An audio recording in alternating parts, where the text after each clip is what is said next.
Now, when I came to the States, my American friends used to tell me, oh, you guys, every time we discuss the Middle East, oh, you guys, you have been fighting for thousands of years. Well, that's not true. What have, you know, it is Christendom and the Jews that have been, you know, actually on one-way street.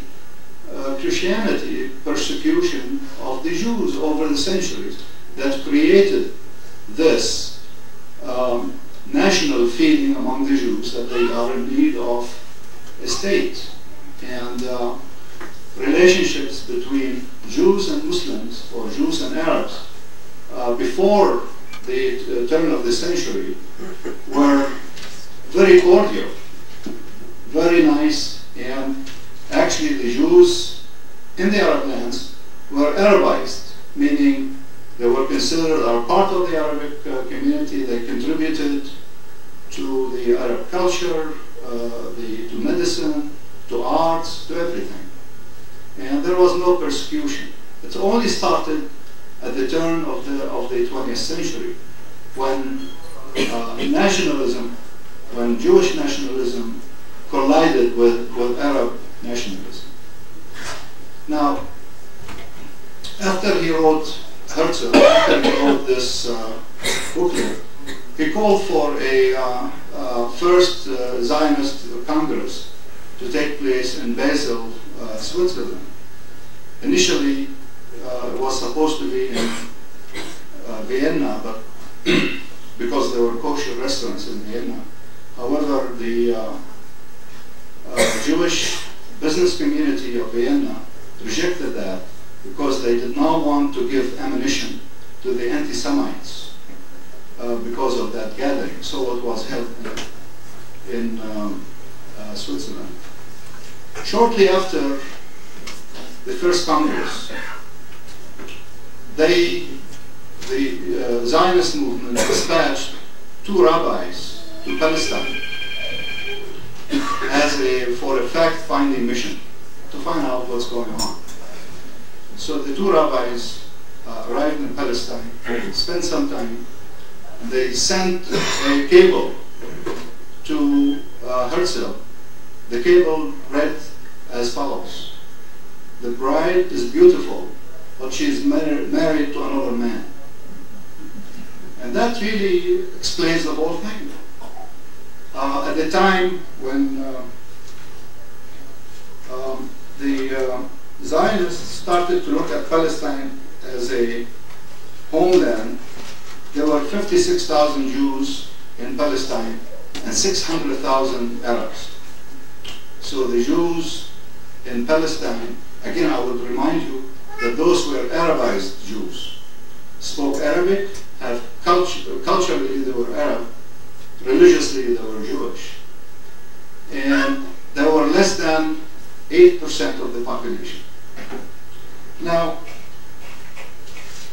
let's turn to the next step in the sad course of events, sad for the Arabs, of course, that at the beginning of World War I, in 1915,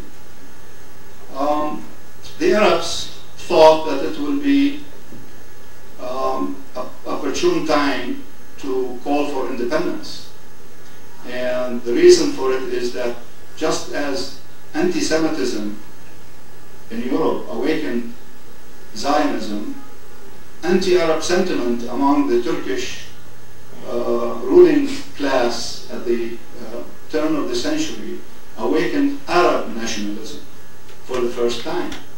So the Arabs, under the Sharif of Mecca, Sharif Hussein, wanted to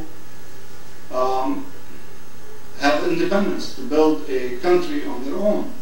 So the Sharif of Mecca corresponded with Henry McMahon, which was the British Higher Commissioner in Cairo at the time.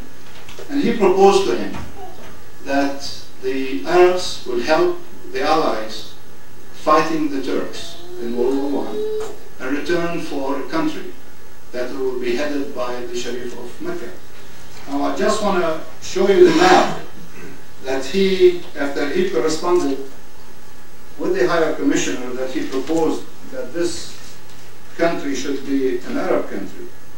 That country was the border, the east border of it is Persia. The Arabic Gulf. On the south, the Indian Ocean. And the west, the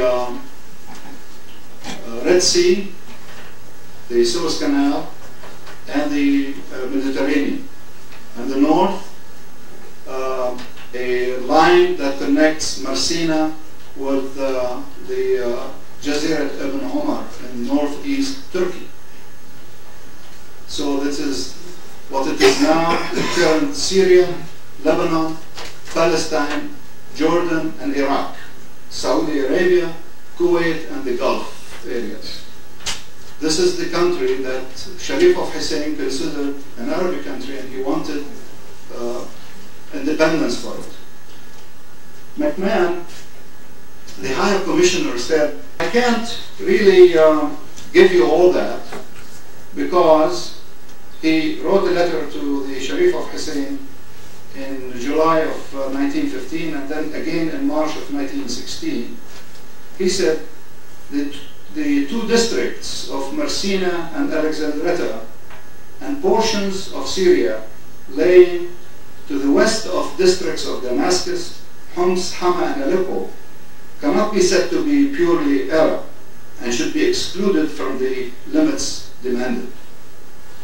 Now, if you see that exclusion that Sir Henry McMahon, the Higher Commissioner in Cairo, excluded, were current day Lebanon, Alexandretta, which is part of Turkey, and this little rim, which is currently under Turkey. And he said, well, of course, the excuse was that this is not really purely Arab land, because the Lebanese or Lebanon were populated by Maronite Christians with strong ties to France, and there are a lot of Turks in the Alexandretta area.